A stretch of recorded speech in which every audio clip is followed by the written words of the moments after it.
Aventureros, hay historias que parecen traídas directamente de las películas de Hollywood, que parecen ficcionadas, pero que cuando vemos la realidad que cae sobre ellas, nos damos una bofetada de realidad absoluta. Historias como la de Operación Marea Negra, que como os digo, bien podría parecer una novela, podría parecer una película de Hollywood, son 100% verídicas.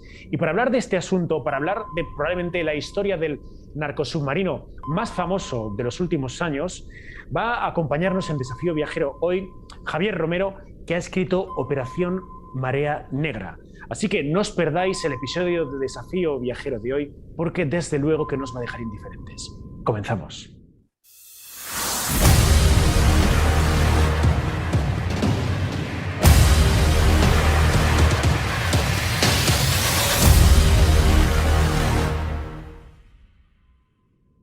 Javier, bienvenido a Desafío Viajero. ¿Cómo va eso?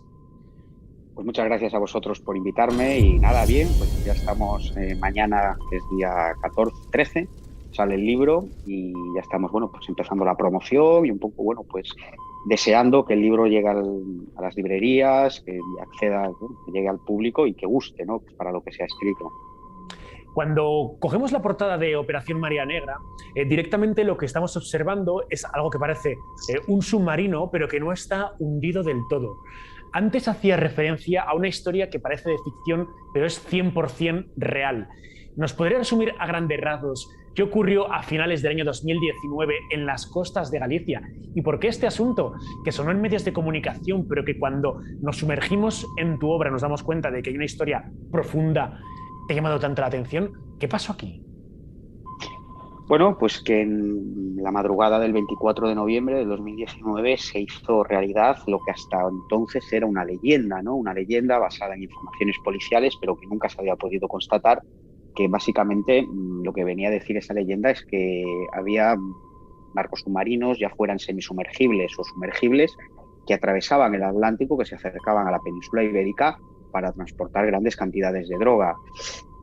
Lo que ocurrió esa madrugada del 24 de noviembre del 2019 en Galicia, concretamente en la ría Valdán, que es la ría más pequeña de las Rías Baixas, bueno, pues supuso la confirmación de una mecánica, de una operativa de transporte de cocaína a gran escala desde Sudamérica y que, bueno, implicó la aprehensión del primer narcosubmarino interceptado en Europa tras haber atravesado el Atlántico.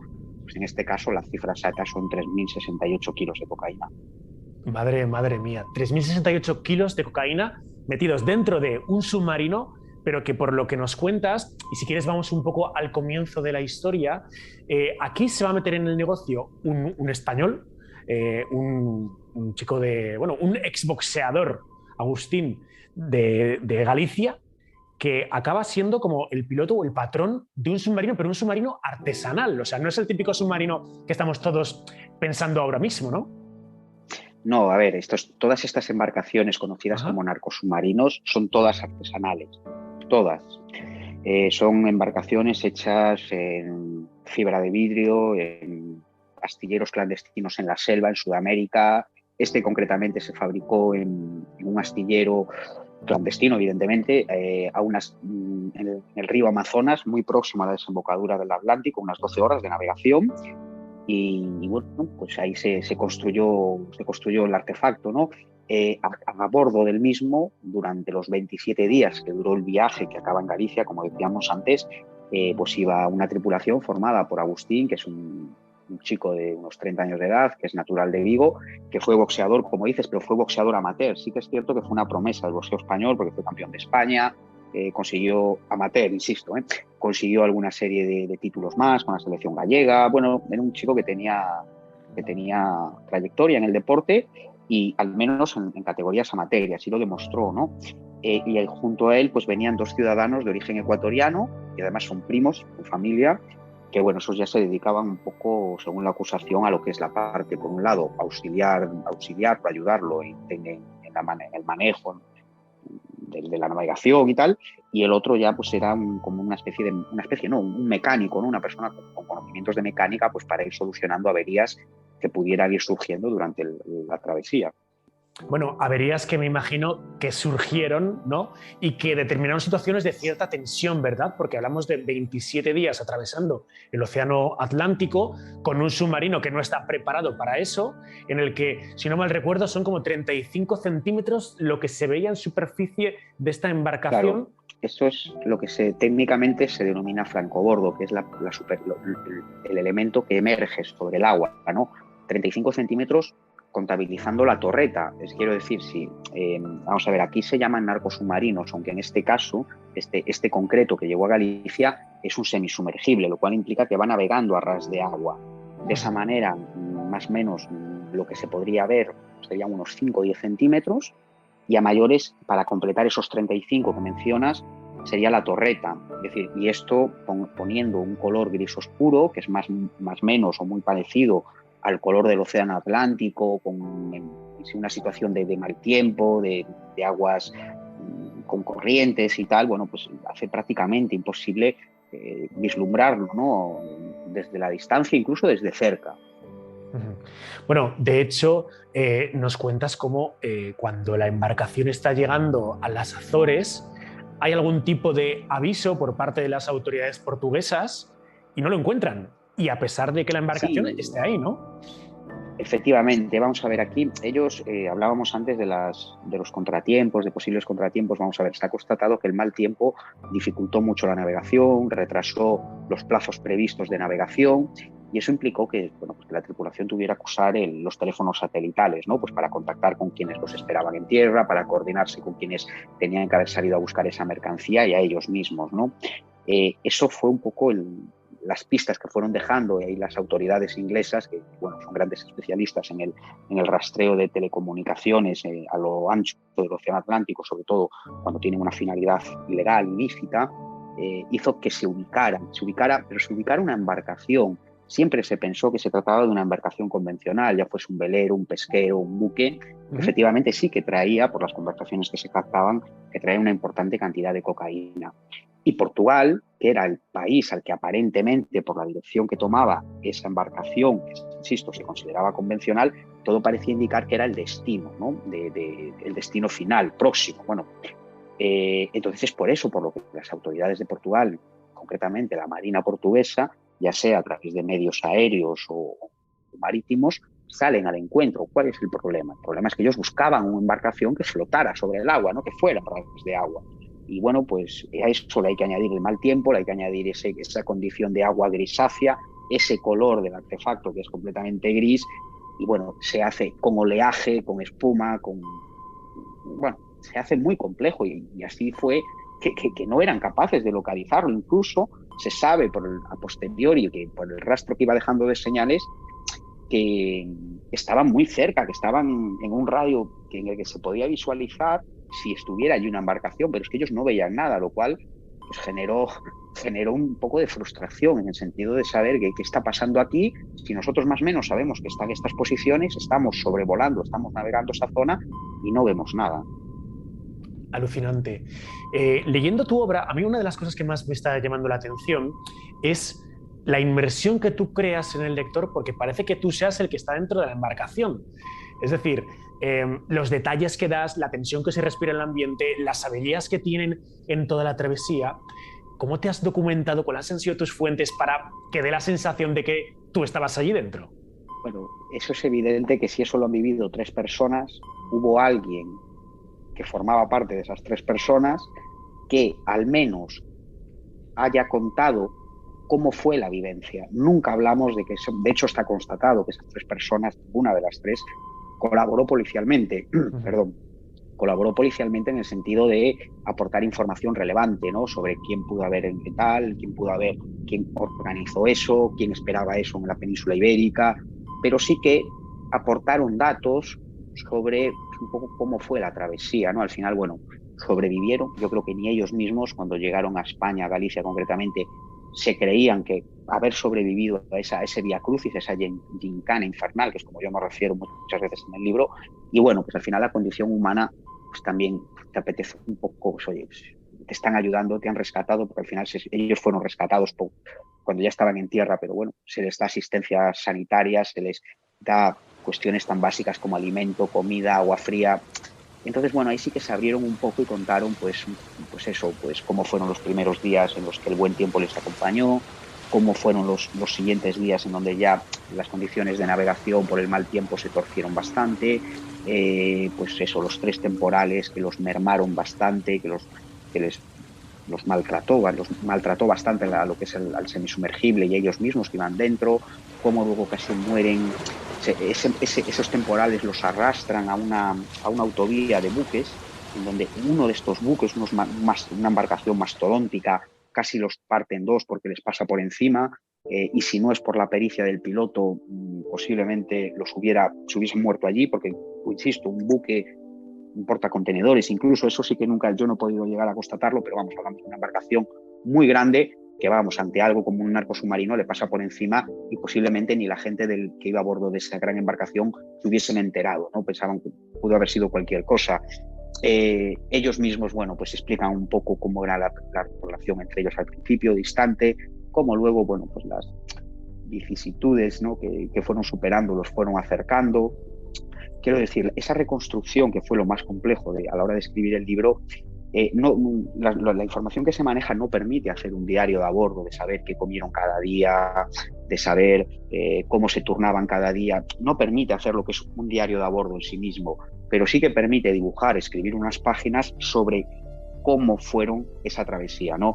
Yo esa parte del libro la divido en 2 capítulos, que es Atlántico Amable y Atlántico Salvaje, donde en el Atlántico Amable explicamos lo que es la primera semana de viaje en la que el buen tiempo los acompaña, en donde, bueno, realizan una vida normal, dentro de lo normal que es poder viajar en algo así, ¿no?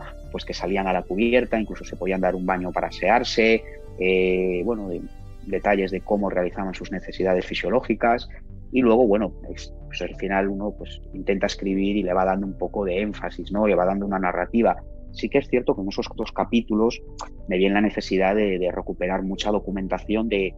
Aproveché esos 2 capítulos para introducir ciertas nociones de contexto de cómo es el narcotráfico transoceánico, ¿no?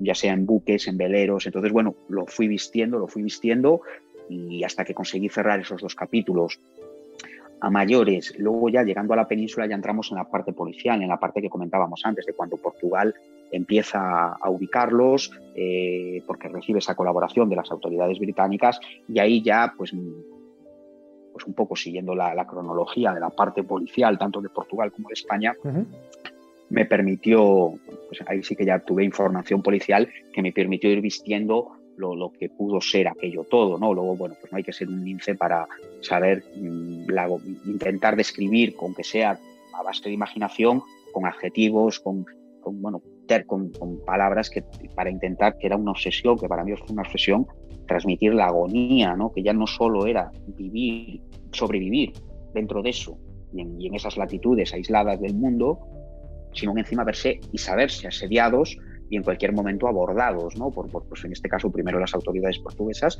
y luego las españolas. Claro, aquí creo que has citado un detalle muy importante, más allá de la cotidianeidad que a todos nos gusta leer, ¿no? De qué hacían para ir al baño, porque eso no estaba preparado para ir al baño, ¿no? Desde luego. No, utilizaban una bolsa, ¿no? Es algo claro, tan simple y tan indigno como es. Claro, pero bueno, nos contabas que efectivamente el narco submarino parte desde Brasil, camino de Portugal, porque ese era el destino final. Hay un problema como consecuencia de que los aeroplanos que en mitad del mar tenían que recoger esa droga, pues no pueden recogerla, ¿no? Sí, vamos a ver, ahí el plan A, que es el que fracasa, es que desde Portugal se atribuye una organización gallega de narcolancheros ahí en Galicia, en las Rías Baixas. Bueno, pues la mayor herencia que ha dejado todo el narcotráfico de los años 90 fueron organizaciones especializadas en salir a recoger mercancía que llega a la península, meterla en las costas gallegas, descargarla, pero que casi nunca es propiedad de esas organizaciones gallegas. Digamos que son como, por usar un eufemismo, que son como taxis, ¿no? Luego sí que es cierto que estas organizaciones suelen cobrar en mercancía, ¿no? Digamos que la mercancía casi siempre es de otras organizaciones que recurren a estas organizaciones de narcolancheros, llamamos, ¿no? Por un tecnicismo. Ahora Portugal es un patio de trabajo bastante habitual para las organizaciones gallegas, ¿no? Sobre todo especializadas en eso, en salir en planeadoras, ¿no? Lo que toda la vida se ha conocido como el término de planeadoras. Bueno, pues eso es lo que iba a pasar, más o menos para dibujamos, si vislumbramos lo que es el mapa de la península de Portugal, más o menos desde Lisboa, en línea recta, el punto de encuentro, la coordenada exacta, era unas 260 millas en línea recta desde Lisboa, mar, océano adentro, ¿no? Ahí tenía que haberse dado el encuentro. Aquí hay que explicar que los narcosubmarinos nunca se acercan a la costa. El método es siempre acercarse las planeadoras o otro tipo de embarcaciones, trasvasar la mercancía a esas embarcaciones, a la tripulación, y los narcosubmarinos siempre se hunden. Siempre. Son productos de usar y tirar. Son productos artesanales que se fabrican para esos viajes, se usan, si se llega y si todo acaba bien, se hunden y ahí pues acabó el uso, ¿no?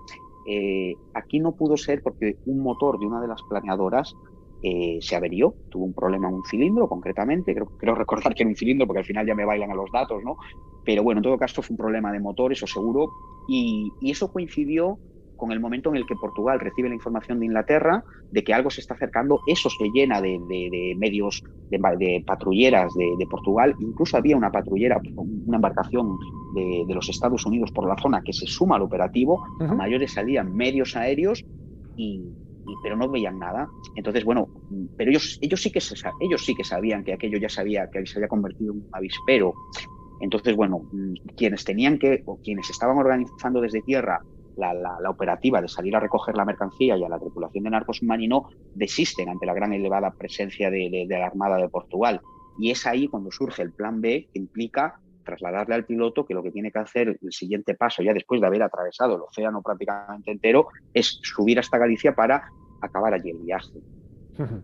Bueno, y acabaría de todas, ¿no? Desde luego que la droga sabemos que fue incautada, ¿no? En esos finales de 2019 y que hubo dos personajes que en principio no estaban invitados a la fiesta, que son dos amigos del propio Agustín, ¿no? Del piloto, que acabarían tratando de ayudarle para recoger la droga, y me imagino que tanto ellos dos como el resto de los que iban en el submarino, no sé cómo está a día de hoy la cosa, si ya se ha celebrado el juicio o cómo está, pero que no habrán terminado demasiado bien, ¿no?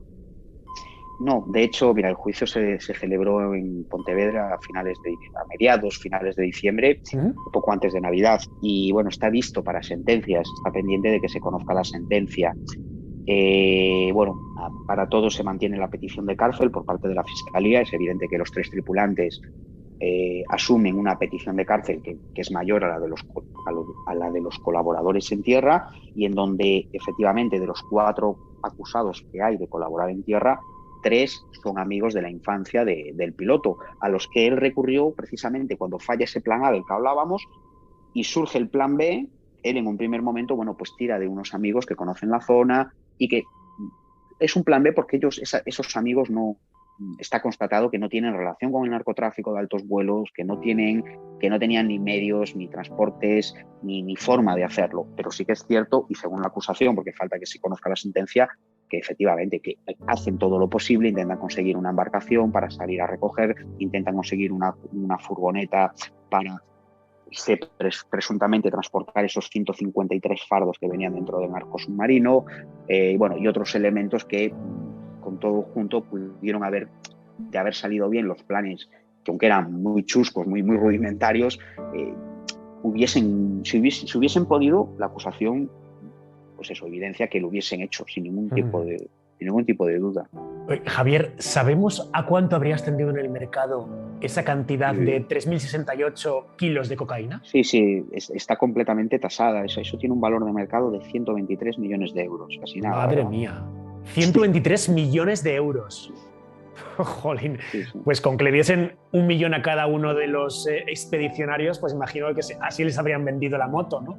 ¡Qué barbaridad! Bueno, sí, a ver, el narcotráfico genera estas ganancias.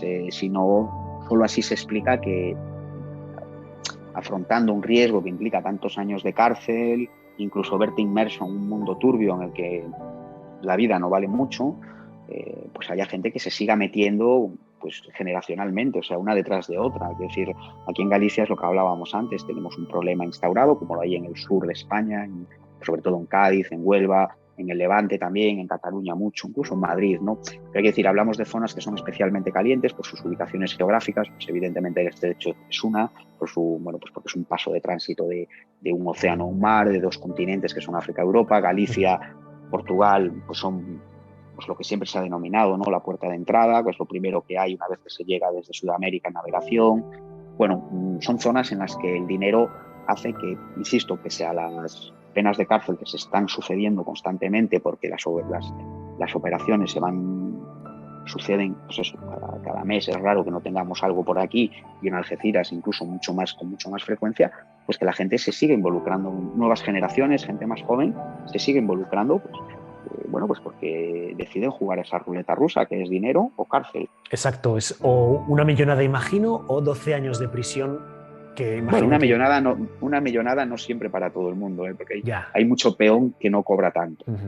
Bueno, pues Operación Marea Negra, ya lo tenéis en las librerías. Os voy a poner el enlace debajo donde podéis haceros con la obra de Javier Romero. La verdad es que es una pasada cómo está documentada la obra, cómo os va a dar la sensación de que sois vosotros los que estáis metidos en ese narcosubmarino y vais a comprender mejor cómo funciona todo este asunto turbio, un negocio pues no exento de aventuras y de riesgos, como vais a ver aquí, y que desde luego que os va a llamar la atención para comprender cómo fluye y cómo funciona este otro mundo que los que estamos tan alejados de él parece casi algo de película. De hecho, Amazon ya tiene una serie preparada justo de este tema, ¿verdad?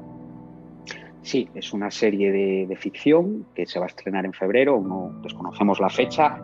Yo ahí participé pues haciendo una asesoría a los guionistas, porque insisto, es un producto de ficción, pero bueno, sí que es cierto que la productora, que es Ficción Producciones, quiso, bueno, pues cuando era ya pues un poco más allá de lo que es un producto de ficción, darle verosimilitud a las cuestiones que sí que son, resolverlas con, bueno, pues de una manera fidedigna y tal. Y eso, bueno, pues el libro también, bueno, pues ha dado lugar a un documental que también se va a emitir en Amazon Prime, del que tampoco todavía hay fecha, así que será ahora en el primer trimestre, y ese, bueno, pues el documental viene a recoger pues prácticamente en su totalidad lo que es el contenido del libro también, ¿no? Y también, bueno, es un producto para Amazon y hecho por Ficción Producciones. Genial. Bueno, pues tenemos Operación Marea Negra para 2022, desde luego que nos va a dar muchísimo juego. Pues muchas gracias, Javier Romero, periodista, experto en temas de narcotráfico, por haber estado en Desafío Viajero. Muchas gracias a vosotros por la invitación y bueno, espero que os guste el libro. Gracias y nos vemos muy pronto. Mucho éxito con tu nueva obra.